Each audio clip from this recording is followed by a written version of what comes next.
Imagina una fortaleza en la costa sur del mar Báltico. No pertenece a ningún rey, no responde a ningún obispo, no jura lealtad a ningún linaje. Sus puertas se abren solo para guerreros seleccionados bajo reglas estrictas. Allí no importan los apellidos, sino la disciplina. No importa el origen, sino la obediencia. Así comienza la historia, o quizá el mito, de los Jomsvikingos. Las principales fuentes que mencionan a esta hermandad guerrera son textos nórdicos medievales redactados siglos después de los hechos que describen. Entre ellos destacan la Jomsvikinga Saga, la Fagrskina, la Heimskringla, atribuida a Snorri Sturluson, y la crónica danesa Gesta Danorum de Saxo Grammaticus. Es importante subrayarlo desde el inicio. No contamos con documentos contemporáneos del siglo X que describan directamente a los Jomsvikingos. Nuestra reconstrucción depende de relatos posteriores que mezclan memoria histórica, tradición oral y construcción literaria. Según estas sagas, los Jomsvikingos habrían sido una hermandad militar establecida en una fortaleza llamada Jomsborg, ubicada en la costa sur del Báltico. Muchos investigadores identifican ese lugar con la isla de Wolin, en la actual Polonia. Las excavaciones arqueológicas en Wolin han revelado una importante concentración de actividad escandinava durante los siglos X y XI. Estructuras defensivas, objetos nórdicos, monedas islámicas y evidencias de comercio internacional. Las sagas describen a los Jomsvikingos como una orden de élite con reglas inflexibles. Solo aceptaban hombres en edad de combatir, ni demasiado jóvenes ni demasiado viejos, y exigían lealtad absoluta al grupo por encima de cualquier vínculo familiar. Este detalle resulta interesante porque encaja con una realidad documentada del mundo vikingo. Las sociedades escandinavas estaban profundamente estructuradas en torno al honor y la familia. Una hermandad que exigiera romper o suspender esas lealtades tradicionales habría representado una innovación radical. ¿Existió realmente una orden con tales normas estrictas? Algunos historiadores sugieren que las reglas descritas en la Jomsvikinga Saga podrían reflejar una idealización literaria posterior, diseñada para representar el modelo perfecto del guerrero disciplinado. Otros consideran que sí pudo haber existido un grupo mercenario organizado, pero no necesariamente tan reglamentado como lo presentan los textos. Hay un elemento que sí está firmemente documentado. Durante el siglo X, el mar Báltico era una de las regiones más dinámicas de Europa en términos comerciales y militares. Las rutas conectaban Escandinavia con el mundo eslavo, Bizancio y el califato abasí. La presencia de monedas árabes en Wolin y otras zonas confirma la intensidad de esos intercambios. En ese contexto, no resulta descabellado imaginar la existencia de una fuerza armada profesional protegiendo o explotando esos corredores comerciales. La figura asociada a la fundación de los Jomsvikingos es Palnatoki, un personaje mencionado en las sagas como noble danés y tutor del rey Harald Diente Azul. Sin embargo, su historicidad es debatida.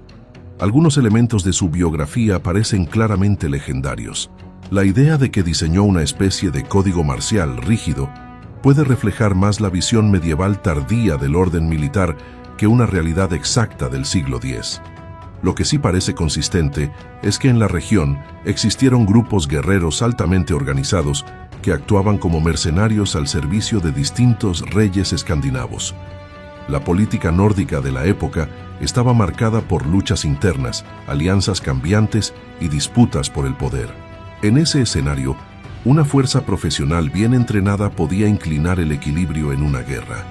Los Jomsvikingos, reales o parcialmente mitificados, encarnan esa transformación, del guerrero individual que busca gloria personal al combatiente integrado en una estructura disciplinada. En un mundo donde el honor era moneda de cambio, la reputación colectiva podía convertirse en un arma tan poderosa como la espada. Y es precisamente esa reputación la que pronto sería puesta a prueba en uno de los enfrentamientos más decisivos de la Escandinavia del siglo X. La prueba más decisiva asociada a los Jomsvikingos aparece en varias fuentes medievales. La batalla de Hjörungavágr, relatada en la Jomsvikinga saga, la Heimskringla de Snorri Sturluson y la Fagerskina. El enfrentamiento suele situarse hacia finales del siglo X, en la costa occidental de Noruega, en el contexto del conflicto entre el rey danés Sven Barba Partida y el jarl noruego Håkon Sigurdsson. Las sagas coinciden en que una flota vinculada a Dinamarca navegó hacia Noruega con la intención de someter al jarl Håkon. En ese contingente habrían participado los Jomsvikingos, descritos como una fuerza disciplinada y altamente organizada. La lucha por el control del territorio noruego era una realidad histórica, y las expediciones navales eran parte habitual de esa disputa. La guerra marítima escandinava se basaba en el combate cercano. Los barcos podían unirse formando líneas compactas, creando plataformas flotantes donde el enfrentamiento se desarrollaba cuerpo a cuerpo.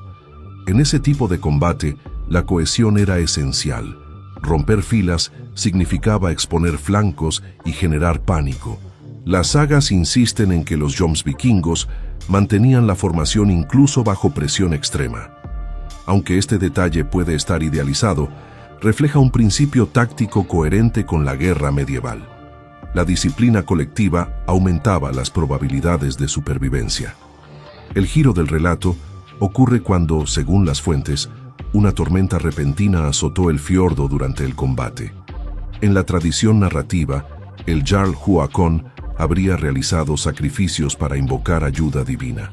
Es importante diferenciar historia de construcción literaria. No existe evidencia contemporánea que confirme tales rituales en el contexto específico de la batalla. La mención de sacrificios forma parte de la cosmovisión religiosa reflejada en las sagas y sirve como explicación simbólica del cambio de fortuna en el combate. Lo que sí parece plausible es que las condiciones climáticas influyeran en el resultado. Los fiordos noruegos son conocidos por cambios bruscos de viento y clima. Una flota que no dominara el terreno podía verse en clara desventaja frente a fuerzas locales más familiarizadas con la geografía. Las fuentes coinciden en que la expedición fracasó. Parte de la flota fue destruida y varios líderes fueron capturados. La Jomsvikinga saga describe escenas donde los prisioneros enfrentan la ejecución con serenidad absoluta, incluso con desafío verbal. Estos episodios deben entenderse como recursos literarios que refuerzan el ideal heroico. Sin embargo, el concepto cultural detrás de ellos es real. En la ética guerrera escandinava, morir sin mostrar miedo preservaba el honor personal y colectivo. Algunos cautivos, según el relato, fueron finalmente perdonados e integrados en el séquito del jarl vencedor. Esta práctica no era inusual. Los líderes escandinavos valoraban la experiencia militar y podían incorporar antiguos enemigos si ello fortalecía su posición política. Más allá de los detalles dramáticos, la batalla de Hjörungavágr representa un punto de inflexión.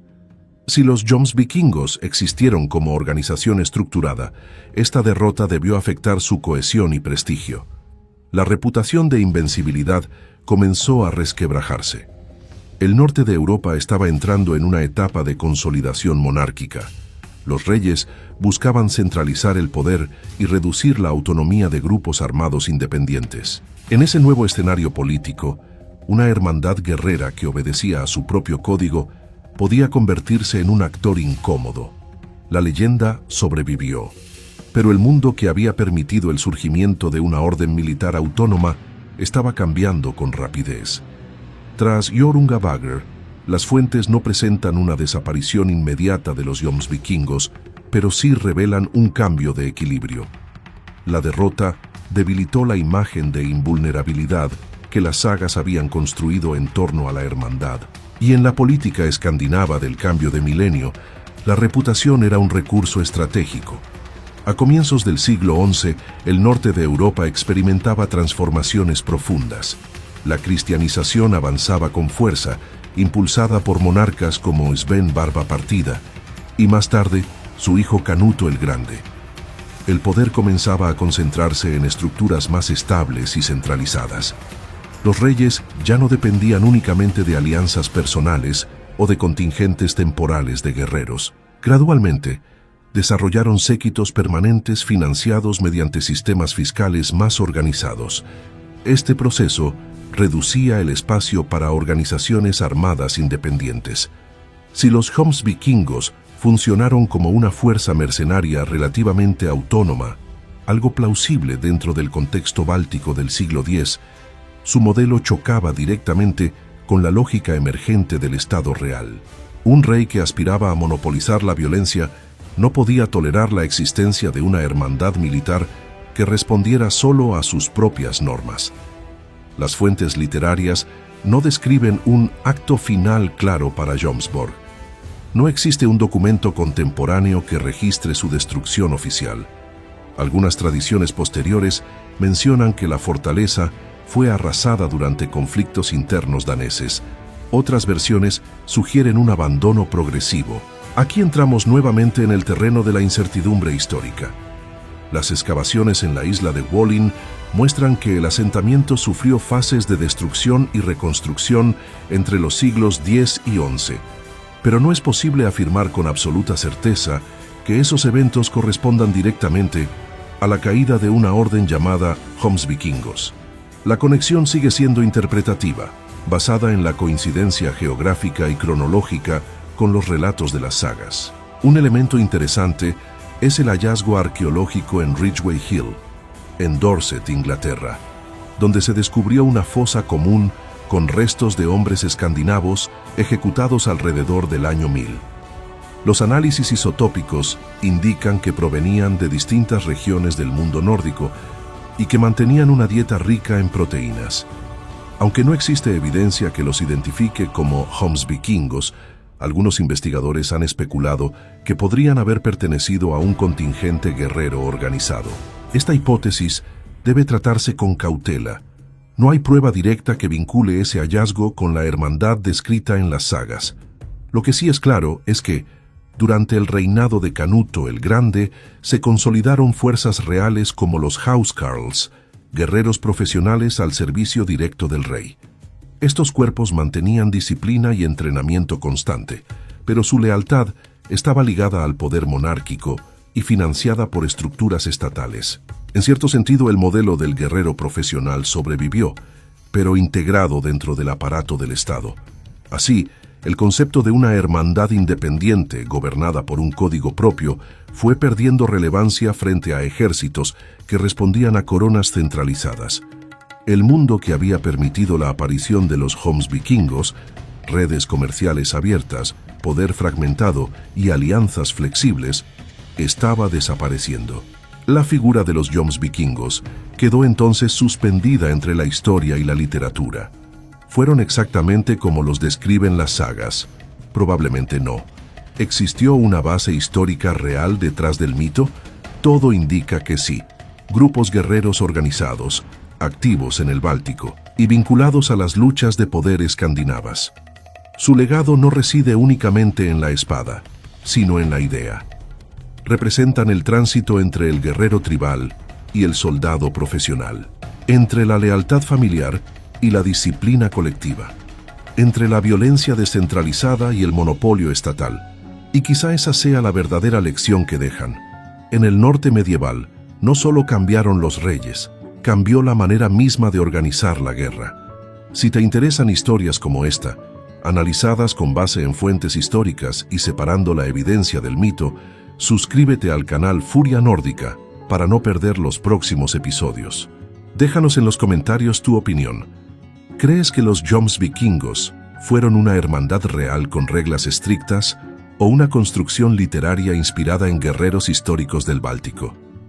Gracias por acompañarnos en este recorrido por la era vikinga. Nos vemos en el próximo viaje por la historia.